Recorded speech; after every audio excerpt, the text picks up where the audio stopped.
We begin with breaking news. Quite a night at Folsom Field tonight. Police in Boulder say someone drove onto the football field. Campus police say a suspect is in custody. They did evacuate that area for a while. Boulder police say that started as a hit and run at Foothills Parkway and Arapahoe. The driver left the scene and drove into the stadium. We're working to learn more and to find out if anyone's hurt. We'll keep you posted. Tonight, 2 homes in Douglas County are destroyed after a fast-moving fire started in the grass and moved to the homes. 9 News reporter Rachel Krause is in Highlands Ranch for us. And Rachel, weather certainly didn't help today.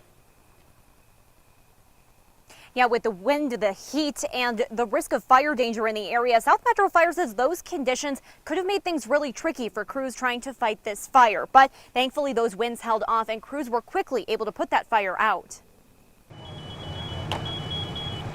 It was just really scary, just a lot of emotions, I think, and I can only imagine what they're going through. What started as a quiet afternoon on Woodrose Lane changed quickly. And I looked out the window and just saw our neighbor's house in flames. And so I ran downstairs and I came out to the front yard, and just as I came out of the front door, I could feel the heat. Mike Uribe's doorbell camera catching just how fast those flames moved. I think you saw the fire start, and in a matter of about 90 seconds, it was about fence level height, and then all of a sudden it was at the top of the roof. We believe that right now that the fire possibly started outside between the 2 homes and then spread into both homes. So when we came outside, there was the explosion sounds, and they was just going off. And that was really scary because we're like, what the hell is going on? That was coming from electrical breaker box on the side of the house. So there were no concerns of further explosions. It was electrical breaker boxes that was on fire. Brian Willie with South Metro Fire says everyone inside both homes was able to get out safely, including their pets. Still, as you can imagine, the homeowners are a little shaken up, but everybody was safe and everybody is okay. As firefighters put out hotspots, one was led out of the home with heat exhaustion. To cool him down, as you saw right away, the firefighters were calling for extra help. They were pulling his gear off, his bunker jacket and everything. 2 firefighters and 2 people were examined. One firefighter taken to the hospital to make sure he's okay. That's a scary thing. It's a scary thing for everybody involved. With the fire out, just a skeleton of these homes remain. Uribe says he worries for his neighbors and what's next. It's sad. It makes you think. It makes you hopefully be more thankful and just hopefully be more prepared. Now, as for what caused this fire, investigators are now working to figure that out. Reporting live in Highlands Ranch, Rachel Krause, 9 News. Firefighters in Aurora fought 2 brush fires today. They both started near the intersection of North Airport Boulevard and East 40th about 2:30 this afternoon. Firefighters quickly put the fires out. They burned about 2 acres. It's not clear what caused either one or if they were related. No people were hurt, but firefighters did find an injured hawk. Fire crews handed the bird over to CPW for treatment.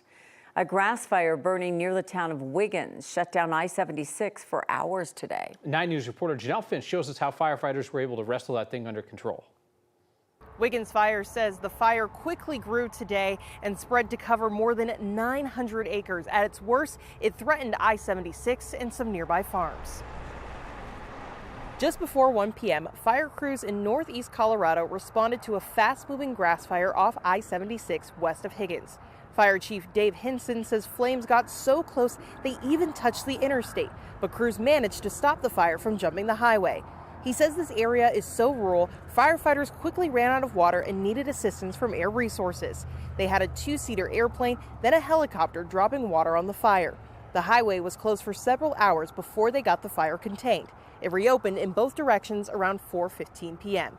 Hinson says it's possible the fire today actually started from a nearby fire yesterday. The call last night was a lightning strike that caused it, so we're not sure if with the wind picking up this afternoon, if an ember flew out from that fire and sparked this fire, but that's kind of what we're leaning at towards right now.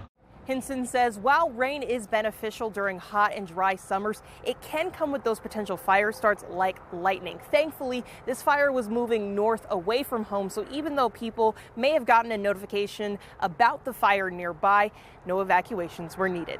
Near Wiggins, Janelle Finch, 9 News. A lot of people rightfully on edge about the fire danger, Lauren Robertson.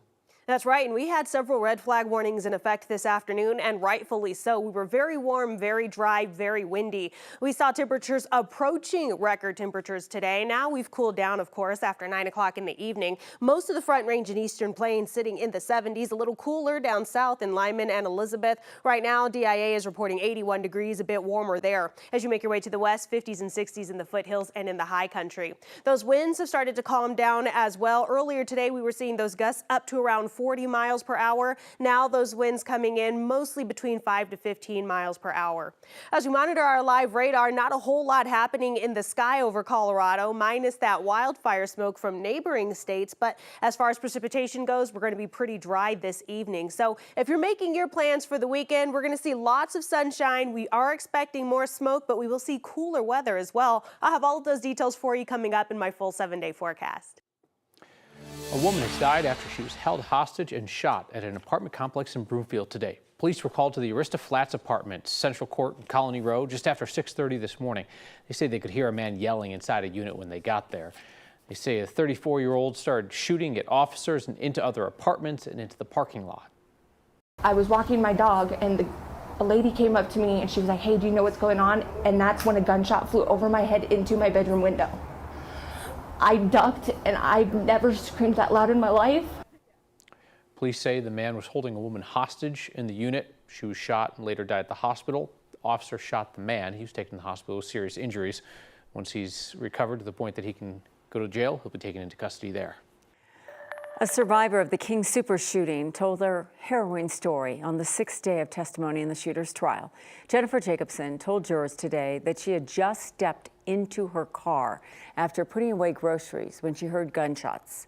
At first, she thought they were fireworks, and then she saw the gunman.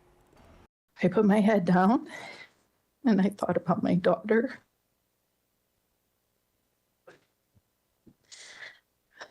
And then I listened to about 4 or 5 shots.